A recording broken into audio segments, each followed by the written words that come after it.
Pagbasa gikan sa basahon ni Propeta Isayas. Musulti gayud ako bahin kanimo, Sion. Dili gayud ako mopahulay tungod kanimo, Jerusalem.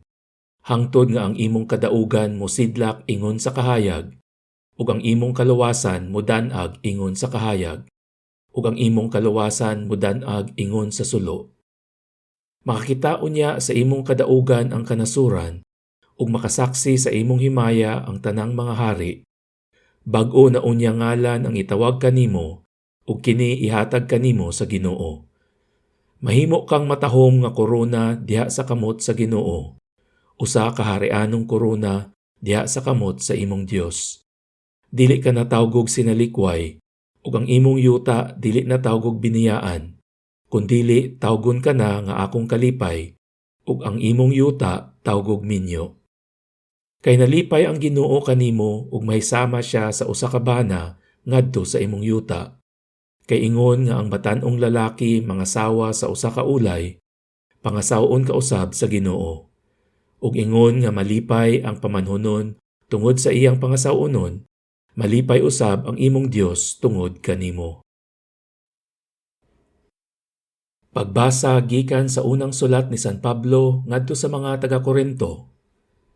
May nagkalain-laing mga hiyas nga espirituhanon, apan maorang espirituha ang naghatag niini. May nagkalain-laing paagi sa pag-alagad, apan maorang Ginooha ang gialagaran. May nagkalain-laing katakos sa pag-alagad, apan maorang Ginooha ang gialagaran. May nagkalain-laing katakos sa pag-alagad, apan usara ka Dios ang naghatag og katakos sa tagsa-tagsa alang sa tanang pag-alagad. Ang matag usa gihatagan og pipila ka ilhanan sa presensya sa Espiritu alang sa kaayuhan sa tanan. Ang Espiritu naghatag sa usa ka tawo og mensahe sa kaalam, samtang sa uban naghatag siyag mensahe sa kahibalo.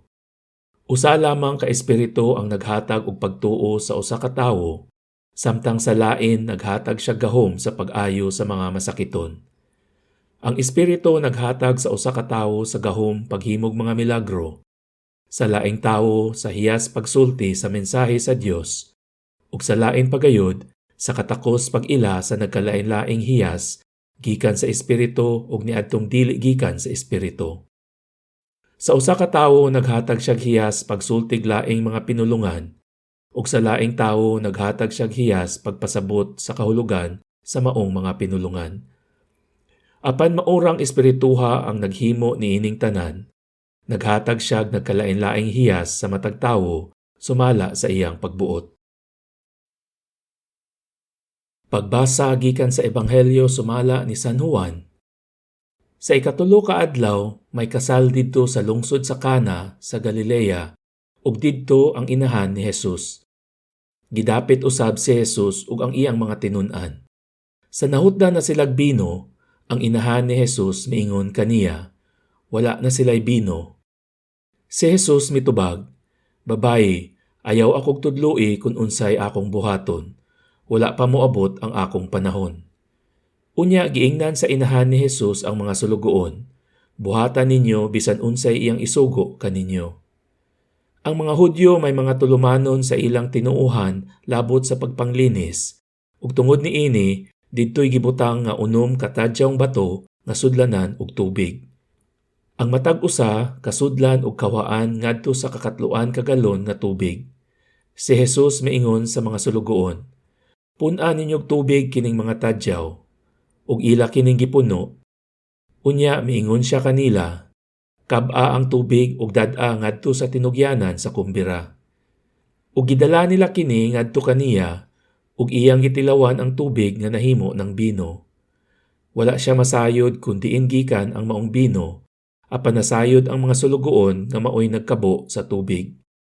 Busa gitawag niya ang bana ug giingnan, nabatasan sa kadaghanan ang pagdalit pag-una sa labing maayong bino, ug kun makainom na pag-ayo ang mga bisita, anha pa idalit ang bino nga dili kaayo maayo. Apan karon pa nimo idalit ang labing maayong bino. Gihimo ni Jesus kining una niyang milagro didto sa Cana sa Galilea.